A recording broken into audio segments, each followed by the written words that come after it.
നിങ്ങളുടെ ഇഷ്ട പരമ്പരകൾ എക്സ്ക്ലൂസീവായി സൺ നെക്സ്റ്റ് ആപ്പിലൂടെ തികച്ചും ഫ്രീ ആയി ഇപ്പോഴേ ആപ്പ് ഡൗൺലോഡ് ചെയ്യൂ. ബിരിയാണിയുടെ രുചി അറിഞ്ഞാൽ എന്തും നമ്മൾ കോപ്പി അടിക്കും. അല്ലേ ബോസേ? മര്യാദക്ക് അവിടെ ഇരുന്ന് തിന്നിട്ട് എഴുന്നേറ്റ് പോടാ.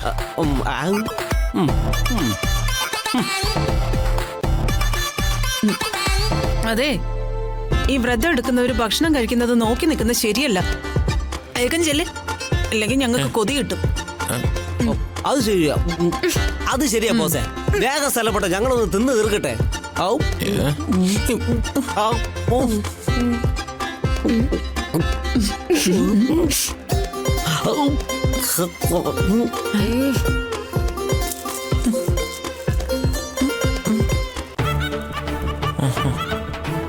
ഇല്ല, അമ്മയ്ക്ക് വേണ്ടി എന്ത് വന്നാലും ഞാൻ ഈ വ്രതം മുടക്കില്ല.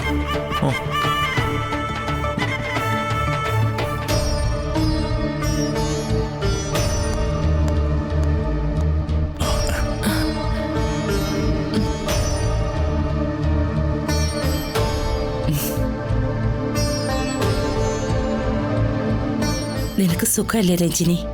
ഏട്ടത്തി ഇവിടെ ഇങ്ങനെ ജയിലിനകത്ത് കിടക്കുമ്പോ ഞങ്ങൾക്ക് എങ്ങനെ അവിടെ സന്തോഷത്തോടെ ജീവിക്കാൻ പറ്റുന്നത്? മനസമാധാനത്തോടെ ഒരു നേരം ഭക്ഷണം കഴിക്കാൻ പോലും പറ്റുന്നില്ല.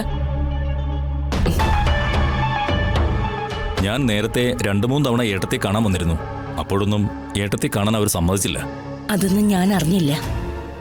ഒരു പ്രാവശ്യം രൂപേഷിന്റെ കൂടെ നിങ്ങൾ പുറത്തു വന്നത് മാത്രം എനിക്കറിയാം. ഇതിന്റെ വല്ല ആവശ്യം ഉണ്ടായിരുന്നു ഏട്ടത്തി? ദർശനെ ആ കേസിൽ നിന്ന് നമുക്ക് രക്ഷപ്പെടുത്തിയെടുത്താൽ പോരായിരുന്നോ?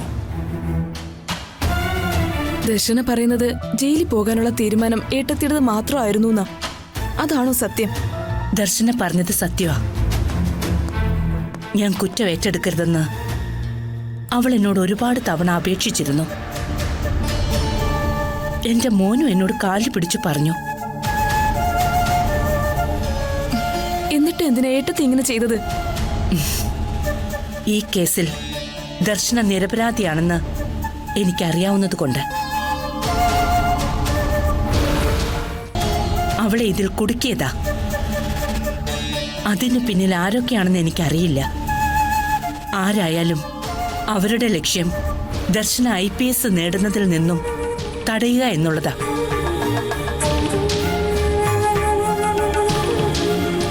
ദർശനയുടെ പേരിൽ ഒരു ക്രിമിനൽ കേസ് ഉണ്ടായാൽ അതിൽ പ്രതിയായി ദർശന കുറച്ച് ദിവസം ജയിലിൽ കിടന്നാൽ പിന്നെ ഒരിക്കലും ദർശനയ്ക്ക് IPS പരീക്ഷ എഴുതാൻ കഴിയില്ല. അവളുടെ അച്ഛന്റെ ഏറ്റവും വലിയ ആഗ്രഹമായിരുന്നു അവൾ IPSകാരിയാവുന്നത്. ഇപ്പോ അതെന്റെയും കൂടി ആഗ്രഹമാ. അതിനു വേണ്ടിയാ ഞാൻ ഈ കുറ്റം ഏറ്റെടുത്തത്. അപ്പോ അവള് പറഞ്ഞതൊക്കെ ശരിയാണ്. എന്നാലും നമ്മുടെ കുടുംബത്തെ സ്നേഹിക്കുന്നവർക്ക് ഇതൊരു വലിയ ഷോക്കായി പോയി.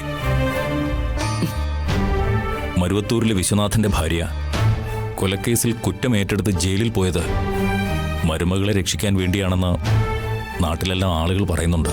അതിലെന്താ തെറ്റ്? എന്റെ മരുമകളെ രക്ഷിക്കാൻ വേണ്ടി തന്നെയാ ഞാൻ ഈ കുറ്റം ഏറ്റെടുത്തത്.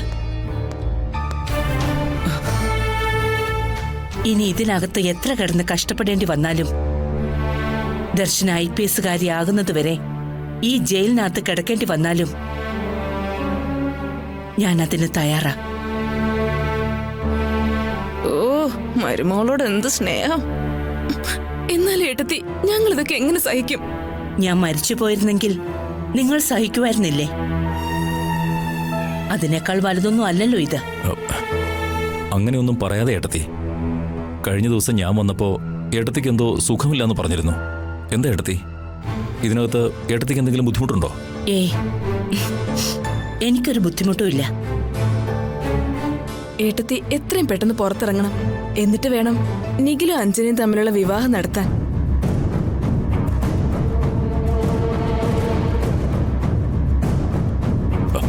അതിനെക്കുറിച്ച് എന്തിനാ ഇപ്പോ പറയുന്നത്? ഏട്ടത്തി ജയിലിൽ നിന്ന് ഇറങ്ങി വന്നിട്ട് നമുക്ക് അതിനെക്കുറിച്ച് ആലോചിച്ചാൽ മതി.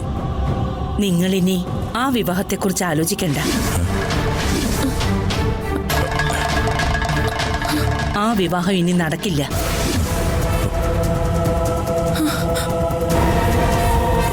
എന്താ എടുത്തി പറയുന്നേ? ആ ആ വിവാഹം നടക്കില്ലെന്നോ? ഇല്ല. വിവാഹ നിശ്ചയം വരെ തീരുമാനിച്ചിട്ട് അതിപ്പോ നടക്കില്ലെന്ന് പറഞ്ഞ വിവാഹ നിശ്ചയത്തിന് തീയതി കുറിച്ചതല്ലേ ഉള്ളൂ. അത് മാറ്റിവെക്കാൻ പ്രയാസമൊന്നുമില്ല. എന്താ എടുത്തി ഇപ്പൊ ഇങ്ങനെ ഒരു തീരുമാനം എടുക്കാൻ കാരണം? കല്യാണം കഴിക്കേണ്ടവർക്ക് അതിൽ താല്പര്യമില്ലെങ്കിൽ പിന്നെ എന്തു ചെയ്യും? എനിക്ക് അപ്പോഴേ അറിയായിരുന്നു അഞ്ജനയ്ക്ക് സമ്മതമല്ലെന്ന് ദർശന പറഞ്ഞു കാണും. അതല്ലേ സത്യം? അല്ല, ഈ വിവാഹത്തിന് സമ്മതമല്ലാത്തത് നിങ്ങളുടെ മകൻ നിഖിലിനാ.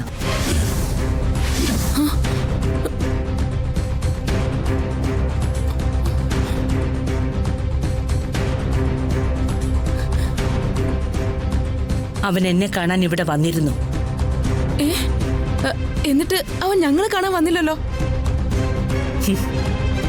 അവൻ തിരിച്ച് ബാംഗ്ലൂരിലേക്ക് പോയി. ഈ കല്യാണം നടക്കില്ലെന്ന് ഉറപ്പായെങ്കിൽ മാത്രമേ അവൻ ഇനി തിരിച്ചിങ്ങോട്ട് വരൂ. അവൻ എന്താ ഏട്ടത്തിയോട് പറഞ്ഞത്? എന്തുകൊണ്ട് അവന് സമ്മതമല്ലാത്തത്? അത് വല്യമ്മേ, അഞ്ജനെ വിവാഹം കഴിക്കാൻ എനിക്ക് താല്പര്യമില്ല.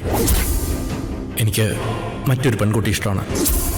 വല്യമ്മയുടെ ആഗ്രഹം സാധിച്ചു തരാൻ കഴിയാത്തതിൽ എനിക്ക് നല്ല വിഷമമുണ്ട്. പക്ഷേ സ്നേഹിച്ച പെണ്ണിനെ ഉപേക്ഷിക്കാൻ എനിക്ക് കഴിയില്ല. എന്റെ ദൈവമേ, ഞാൻ എന്തൊക്കെയാ കേൾക്കുന്നേ? എനിക്കിനി ജീവിക്കണ്ട, മരിച്ചാ മതി. നീ ഒന്നും ബഹളം വയ്ക്കാതിരിക്കെ. ഇത് ജയിലാണ്. വീട്ടിൽ ചെന്നിട്ട് നമുക്ക് ബാക്കി കാര്യങ്ങൾ തീരുമാനിക്കാം. ഏട്ടത്തി, ദർശനോട് ഇക്കാര്യം സൂചിപ്പിച്ചോ? ഇല്ല. തൽക്കാലം ഇത് നിങ്ങളുടെ മനസ്സിൽ തന്നെ ഇരുന്നാ മതി. പുറത്തു വന്നിട്ട് ദർശനയോട് വിശദമായിട്ട് കാര്യങ്ങൾ ഞാൻ പറഞ്ഞോളാം.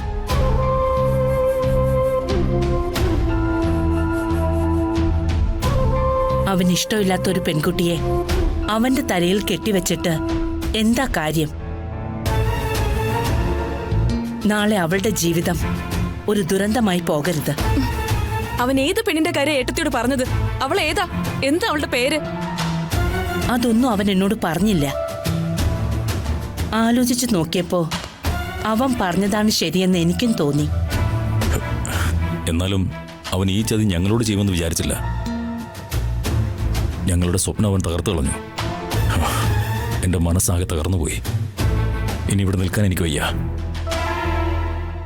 ഏട്ടത്തി എത്രയും പെട്ടെന്ന് പുറത്തു വരണം. കല്യാണത്തിൽ നിന്ന് ഒഴിഞ്ഞു മാറി നടക്കാനുള്ള അവൻ്റെ അടവാണിതെന്നാണ് എനിക്ക് തോന്നുന്നത്. അല്ലാതെ അഞ്ജനെ ഇഷ്ടപ്പെടാതിരിക്കാൻ ഒരു കാരണവും അവനില്ല. ഞങ്ങൾക്കിഷ്ടമല്ലാത്തൊരു പെണ്ണിനെ കല്യാണം കഴിക്കാൻ അവനെ ഞങ്ങൾ അനുവദിക്കില്ല. നോക്ക് യതി, അവനൊരു കല്യാണം കഴിക്കാൻ നിങ്ങളുടെ ഒന്നും അനുവാദത്തിന്റെ ആവശ്യമില്ല. യതി, കാലം മാറി. നിങ്ങൾ രണ്ടുപേരും അത് മനസ്സിലാക്കണം. നിങ്ങൾക്കിഷ്ടമുള്ള പെണ്ണിനെയല്ല, അവൻ ഇഷ്ടമുള്ള പെണ്ണിനെയാ അവൻ വിവാഹം കഴിക്കേണ്ടത്. അക്കാര്യത്തിൽ അവൻ പറഞ്ഞത് തന്നെയാണ് ശരിയെന്ന് എനിക്കും തോന്നുന്നു. നാളെ അവന് ഇഷ്ടമുള്ള ഏതെങ്കിലും ഒരു പെണ്ണിനെയും വിളിച്ചോണ്ട് അവൻ വീട്ടിലേക്ക് കയറി വന്നാ നിങ്ങൾ എന്തു ചെയ്യും? കൊല്ലും ഞാൻ അവനെ. രഞ്ജിനി, യതി, തൽക്കാലം ഈ കാര്യം അറിഞ്ഞതായി പോലും അവനോട് ഭാവിക്കണ്ട. എന്തു വേണമെന്ന് ഞാൻ വന്നിട്ട് തീരുമാനിക്കാം. അതുവരെ തൽക്കാലം ഇത് നീട്ടിവെക്കുന്നെന്ന് മാത്രം എല്ലാവരോടും പറഞ്ഞാൽ മതി.